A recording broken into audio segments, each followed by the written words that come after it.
Estimadas amigas y amigos, gusto de estar con ustedes nuevamente. Voy a hacer este segundo video sobre la situación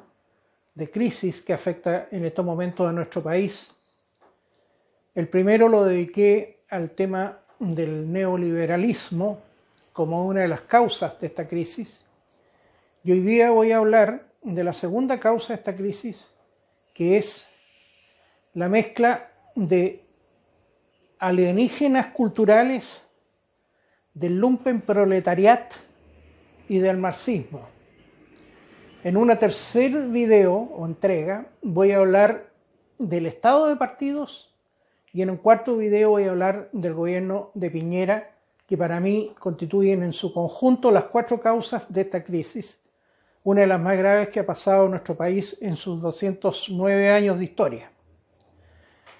Una de las sorpresas que hemos tenido los chilenos con motivo de esta crisis es comprobar algo que jamás nos hubiéramos imaginado, que el Estado de Chile es incapaz de defenderse a sí mismo, que el orden público y la seguridad de las personas no lo puede garantizar el gobierno, ni tampoco las fuerzas policiales y las fuerzas armadas. Esto daría para otros videos y por lo tanto no me puedo detener a analizar. Pero esto es de la más extrema gravedad. Incluso esto sí que daría lugar a una acusación constitucional por notable abandono de sus deberes de quienes tienen esta obligación. Por eso que no me voy a referir a la conexión o a la supuesta conexión con Caracas, porque el problema está acá. No puede ser posible que exista siquiera la posibilidad que lleguen unos comandos que actúen destruyendo el metro y que no exista ninguna forma de preverlo o de impedirlo cuando ya está en ejecución. En primer término, estimadas amigas y estimados amigos, quiero decir que durante el periodo anterior a 1973, los dos partidos marxistas-leninistas de Chile, el Partido Comunista y el Partido Socialista, ellos desarrollaron una acción que tenía una sola finalidad: hacer colapsar la democracia. Cada manifestación pública, cada huelga de los trabajadores, cada paro era aprovechado por ellos para hacer avanzar un peldaño más su proyecto de destrucción del sistema económico y del sistema político. Tanto es así que cuando en el año 1946 el presidente Gabriel González Videla ganó la presidencia y él por primera vez en la historia designó a 3 ministros comunistas dentro de su gobierno, estando en el gobierno, 2 años después, el año 1948, le organizaron un paro nacional indefinido mediante el cual paralizaron la producción de carbón, la producción de cobre, la producción de hierro, es decir, paralizaron todo el país.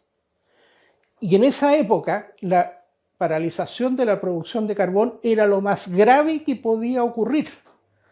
por cuanto los trenes se movían con el carbón, los barcos se movían con carbón, las centrales eléctricas se movían con carbón y muchas de las industrias también. Esa traición de los comunistas, el presidente González Videla, es y ha sido considerada como una traición del presidente González Videla a los comunistas. Porque el presidente, enfrentado a este desafío insurreccional y también un desafío de carácter de derribamiento del gobierno, porque ese era el objetivo final, llegar a hacer sucumbir el gobierno del cual ellos formaban parte, presentó un proyecto de ley al Congreso mediante el cual el Parlamento, y quiero decirlo con todas sus letras, con voto de gran parte de los parlamentarios socialistas, aprobó cancelar la inscripción del Partido Comunista en el servicio electoral y la inscripción de los militantes del Partido Comunista en el servicio electoral. Eso ha sido considerado como la traición del presidente González Videla a los comunistas, en circunstancias que fue exactamente al revés, como lo acabo de mencionar. El Partido Socialista, por su parte, que entre paréntesis estoy mencionando estos dos organismos, porque durante toda esta crisis que estamos pasando, ellos no han dicho una palabra de condena a la acción del Lumpenproletariat, que lo voy a explicar más adelante en qué consiste el Lumpenproletariat. El Partido Socialista, el año 1967, en su congreso de Chillán, reunido allá, acordó autodesignarse como un grupo armado de combate, porque desde ese momento se declaró por la lucha armada y por la toma mediante la revolución del poder. Es decir, notificaron en ese momento a sus adversarios políticos, que básicamente eran la Democracia Cristiana y el Partido Nacional, que quien se opusiera a ese proyecto revolucionario iba a sufrir el destino que han tenido todos los que se han opuesto al comunismo o al marxismo, era recibir un balazo. Después, el año 1979, el señor Carlos Altamirano, que fue el secretario general del Partido Socialista durante el gobierno de Allende y que empujó a Allende a ir incluso más allá del programa, pues bien, este señor, porque también los socialistas tienen derecho a abjurar del pasado, pues, estando exiliado en la República Democrática Alemana, él se trasladó a París. Entonces, en ese momento, él se declaró socialista renovado. Pero este giro copernicano no incluyó alguna disculpa al pueblo de Chile por haber empujado este señor al Partido Socialista y a la fuerza izquierda para tratar de imponer el régimen que ahora él rechazaba mediante este cambio que parecía como una especie de diletantismo o juego de salón, mientras quedaban atrás los 100 millones de muertos que había causado el comunismo en todos los continentes, sin una sola palabra sobre esos asesinatos. Y después este partido de izquierda abjuró también de los ideales que había defendido Allende, que le había significado en el fondo la muerte el día 11 de septiembre, los ideales que había defendido los parlamentarios socialistas el año 73, el comité central del partido, y que había significado asesinatos de cientos de ellos, y entonces ellos se declararon ahora neoliberales y asumieron incluso el Ministerio de Economía con el señor Carlos Ominami para aplicar la nueva política que era la política neoliberal. Este grupo de individuos, unos y otros, ahora han encontrado a través de estas manifestaciones populares una oportunidad de oro para, saltándose la Constitución, saltándose las leyes, saltándose las votaciones populares, poder imponer de hecho una nueva Constitución. Ese es el respeto que ellos tienen por el sistema político, por el sistema jurídico y por el sistema constitucional. Si ellos pierden una elección, como ocurrió cuando Piñera ganó con el 55%, ellos no han perdido aún, porque les queda aún la calle. Y les queda la acción del Lumpenproletariat,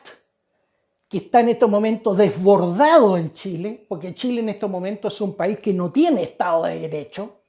porque cualquiera incendia, saquea, destruye, y no hay absolutamente ninguna fuerza que se le pueda oponer. Bueno, estos movimientos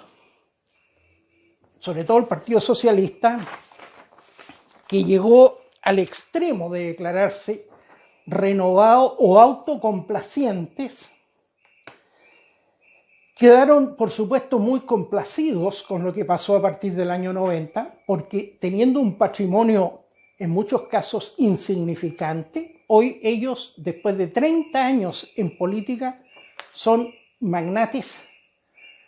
y la élite del país junto con los otros políticos que tenemos en el Congreso. Entonces, ¿por qué ellos se declararon autocomplacientes? Porque estaban muy complacidos, pues. Ellos hicieron fortuna, fama, ganaron notoriedad, producto de la transición pacífica y del giro copernicano. Iniciaron empresas glamurosas, se rozaron con la lid de los negocios, de la cultura y de la política. Llegaron a los gabinetes, publicaron memorias de su época de revolucionario. Dieron charlas por el mundo, prestaron asesoría a los más grandes conglomerados económicos del país, integraron sus directorios, volaron en primera clase, alojaron en hoteles 5 estrellas, cambiaron de auto, cambiaron de casa, cambiaron de mujer, cambiaron de amigos y hasta de personal trainer. Se mandaron a hacer corbatas y camisas de seda a Europa, se convirtieron en expertos en la cocina internacional, veranearon en lugares exclusivos y adquirieron fastuosas casas en los balnearios más elegantes del país y del extranjero, mientras mantenían colgada una foto de Allende en las oficinas del Partido Socialista.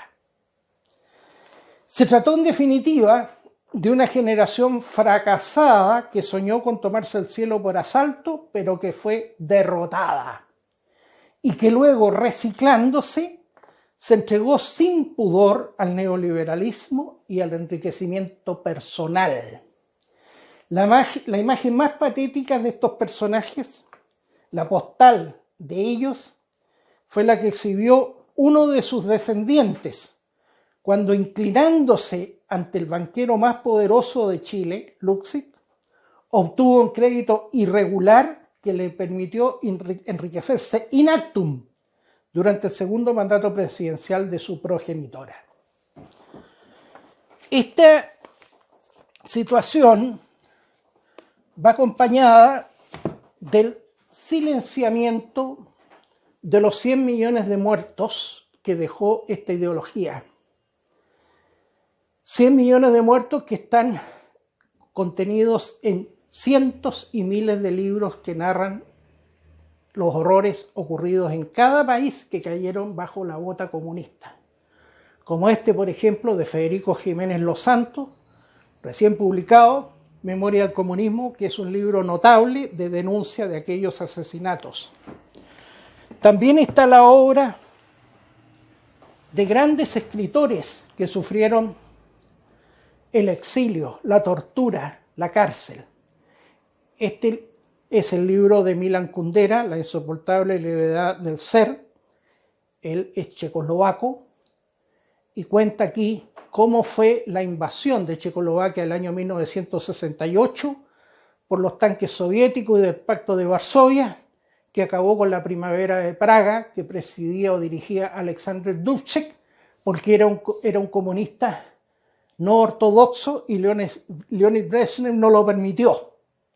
Y desde ese momento este señor vive hasta el día de hoy exiliado en Francia. Esa invasión fue celebrada calurosamente en el Congreso de Chile por el Partido Comunista y también por el señor Pablo Neruda. Después tenemos esta novela, El Doctor Zhivago, de Boris Pasternak, Premio Nobel de Literatura, que no pudo ir a recibirlo porque el señor Nikita Khrushchev, que era en ese momento el jefe de Estado de la Unión Soviética, dijo que Pasternak era peor que un cerdo porque había emporcado a su propio nido escribiendo este libro que contaba la historia de un médico que era poeta y escritor, que era en el fondo el mismo, porque Pasternak era médico y era poeta, los horrores que sufrió durante la Revolución Soviética. Y luego voy a mostrar de Alexander Solzhenitsyn, también Premio Nobel de Literatura, Archipiélago Gulag, en que denuncia que a lo largo y ancho de toda la Unión Soviética existía un archipiélago de islas al interior de la Unión Soviética, que eran los campos de concentración donde había millones de rusos condenados por razones políticas y a trabajos forzados en forma de cadena perpetua. Después tenemos también de Alexander Solzhenitsyn, Un día en la vida de Iván Denisovich, que cuenta cómo era un día en esos campos de concentración. Y este libro, que es un testimonio invaluable, Pabellón de Cancerosos, que cuenta la historia que le ocurrió a él cuando, habiendo sido condenado por haber escrito en una carta una crítica militar a Stalin, lo condenaron a cadena perpetua en Siberia, y estando allá él se enfermó de cáncer y lo tiraron al depósito de muertos vivos que era el Pabellón de Cancerosos, y solamente de manera milagrosa él sanó de ese cáncer y pudo contar la historia después. Todos estos libros, estimadas amigas y amigos, han mostrado al mundo lo que es el comunismo, lo que es el marxismo, lo que ha sido el régimen más asesino de la historia, y sin embargo nosotros tenemos que seguir acá en Chile enfrentados a las distintas variantes o vertientes por las cuales pretenden confundirnos respecto de esta doctrina política, porque pretenden que si usted discute tiene que entender que fulano de tal es trotskista, que sutano es maoísta, que el otro es espartaquista. Bueno, todo esto en el fondo resúmalo en una cosa: el marxismo es asesinato en acto o asesinato en potencia. Y menciono todo esto por la sencilla razón que, enfrentado a Chile a la crisis que estamos viviendo, ellos solamente han levantado la voz para condenar al gobierno de Piñera, a las Fuerzas Armadas y a Carabineros. En muchos casos, con razón, pero al mismo tiempo han guardado ominoso silencio sobre el ataque a la civilización, a la cultura, al Estado y a la nación chilena ejecutado por el lumpenproletariat, que en el fondo a ellos también les favorece porque genera un caldo de cultivo más fuerte, más amplio y más permanente, este caos, esta anarquía, para llevar a cabo sus propósitos de tomarse finalmente el poder. Quiero decir al respecto que todo esto va unido a un concepto que lo popularizó Orlando Sáez, que fue presidente muchos años de la SOFOFA, y que él dio en el clavo cuando dijo que en este país había en estos momentos millones de alienígenas culturales. Fíjense lo que ha pasado en nuestro país en los últimos años. Por ejemplo, a una cuadra del Palacio de la Moneda hay todos los días bombas incendiarias arrojadas desde el Instituto Nacional, y el Estado es inerte o inerme para defender el orden público. Se asesinó a una chilena de 40 años, Margarita Ancacoy, a palos por 5 inmigrantes ilegales ecuatorianos en la Avenida República, y ese crimen no fue condenado por ningún personaje de izquierda ni ninguna dirigente feminista. Hasta el día de hoy, la gente le rinde romería en el lugar donde ella fue asesinada vilmente. Pero lo más grave es lo que pasa a nivel de la educación que imparte el Estado, o que debería impartir el Estado en las escuelas, en los colegios y en los liceos. Fíjense que en estos establecimientos no se enseña patriotismo, no se enseña respeto a las instituciones del Estado, tampoco se enseña el respeto por el otro, no se enseña la importancia de lo común, no se inculcan nociones de justicia social, no se valoriza lo ético por sobre lo económico. Por lo tanto, aquí no se está formando a las nuevas generaciones de chilenos, sino que se le está deformando y dejándolas a la intemperie de cualquiera de estas doctrinas que he mencionado anteriormente. A eso tenemos que agregarle que la otra gran fuente de formación, que era el hogar, ya no lo es, porque es muy difícil hoy encontrar un hogar donde haya una biblioteca, donde se inculque a los hijos nociones de fe, de filosofía o de espiritualidad, conocimientos de historia de Chile, donde exista un diálogo entre las distintas generaciones que vaya permitiéndole a las nuevas generaciones incorporarse a un país que ya existe, un país que tiene una historia y que tiene tradiciones, y tampoco se enseña el respeto a los profesores, a los mayores o a las instituciones, como lo dije anteriormente. Sin embargo, esta situación de vandalismo, que es permanente, de destrucción de inmuebles, de destrucción o quema de buses del Transantiago, de destrucción de luminarias, de destrucción de los bancos de las plazas o de la Alameda, de destrucción de los paraderos del Transantiago, de destrucción de las señales de tránsito, de destrucción de semáforos, de destrucción de todo lo que puede ser destruido, como si se sufriera una misocalía, que es el odio a lo bello, el odio a lo limpio y el odio a lo ordenado. Eso jamás ha dado alguna señal de alerta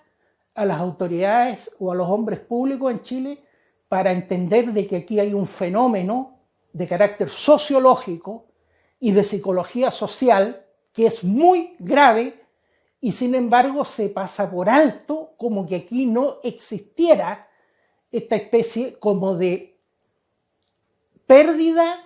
del sentido de país, del sentido de comunidad y de personas que no tienen interés por llenar sus vidas con los valores como el bien, la belleza, la bondad, la justicia o la misericordia. Al contrario, se ha ido fomentando mediante la imitación, mediante los discursos, que debe actuarse siempre con violencia, con intolerancia y llegar al extremo de rociar con combustible a los profesores dentro de los establecimientos educacionales sin, insisto, que se tome ninguna medida educativa o sancionatoria al respecto. Los políticos sufren de un problema mental que es la pérdida de la capacidad cognitiva para percibir la realidad.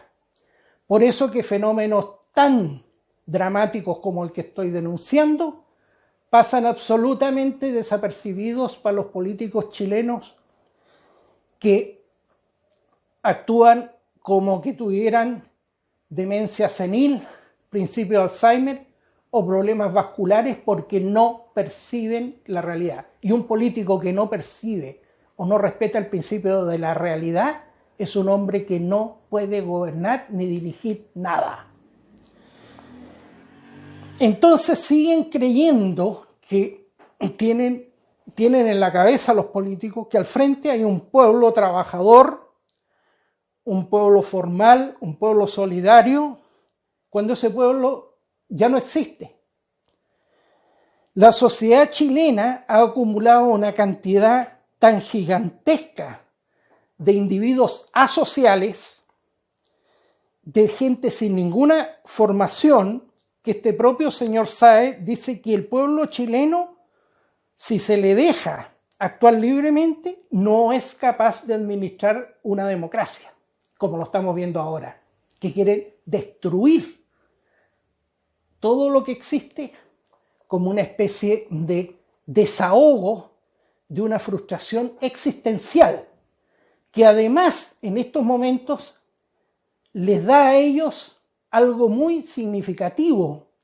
porque el páramo espiritual es una situación insostenible para cualquier persona. Entonces, cuando usted encuentra un sentido de vida, que puede ser, por ejemplo, hacer colapsar el Estado, entonces usted ha encontrado finalmente la obra principal que tiene que ejecutar, que es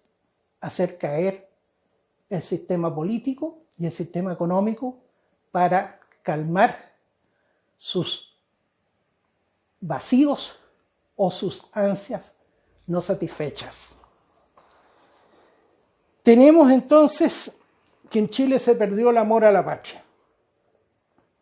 Y esta crisis no es solamente una crisis económica, sino que es una crisis cultural, es una crisis sociológica, es una crisis de rasgos psicóticos y al mismo tiempo es una crisis de psicología social. Recordemos que las uniones o las cercanías que hay entre uno de estos movimientos y otros son muy fluidas. Por ejemplo, el Frente Amplio homenajea a través de sus principales personajes al Frente Patriótico Manuel Rodríguez. Ellos son partidarios de que Chile le ceda territorio con soberanía a Bolivia. Y mientras tanto, dejan actuar libremente y en el fondo, con su silencio, se sienten que los ayuda a obtener lo que pretenden al lumpenproletariat. ¿Qué es el lumpenproletariat? Este es un concepto de Carlos Marx, que él planteó señalando básicamente que se trata de aquellas personas que están bajo el proletariado, o sea, en la escala social están más abajo del proletariado, que no tienen un sentido de vida y que está formado por todo lo que la sociedad considera lo más decadente. Incluso él hace una enumeración. Dice que está formado por tipos que tienen enfermedades mentales, por aventureros, por vagabundos, por tipos que han sido dados de baja, por ejemplo, del ejército, personajes que han salido recién del presidio, tipos que han huido después de que han cometido algún delito, por timadores, por carteristas, por rateros, por jugadores, por alcahuetes, por mozos de cuerda, por traperos, mendigos, etc. Toda esta enumeración la da Carlos Marx. Ojo, yo no estoy inventando ni agregando nada. Toda esa masa informe, difusa y errante es la que forma el lumpenproletariat y esa es la que ha tomado en Chile el testimonio y es la que encabeza la insurrección mediante el ataque inmisericordia a las instituciones, a los inmuebles, a las personas, a los negocios, a las empresas y a todo lo que se pueden encontrar en su camino.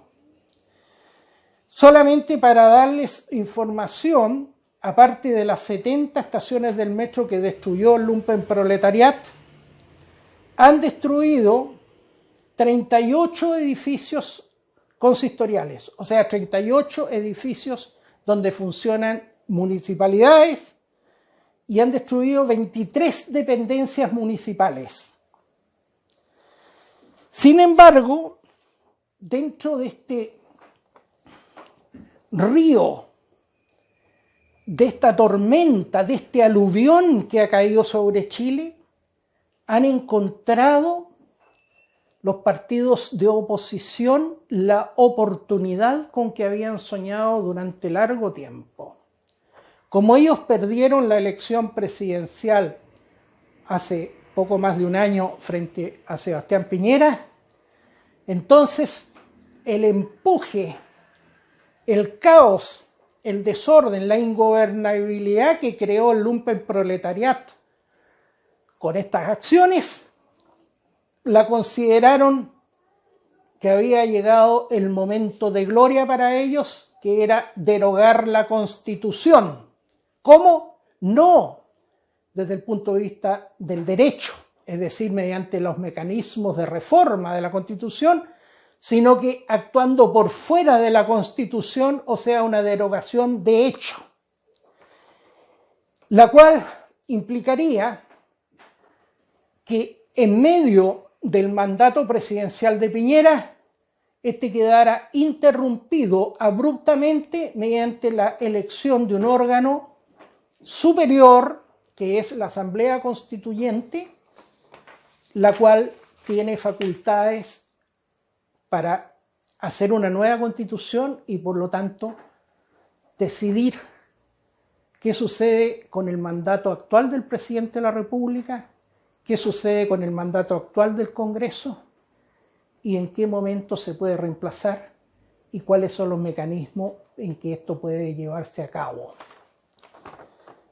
Es decir, sin haber ganado una elección, sin contar con el quórum necesario, pretenden a río revuelto ganancia de pescadores, mantener a las masas destruyendo el país sin condenarlas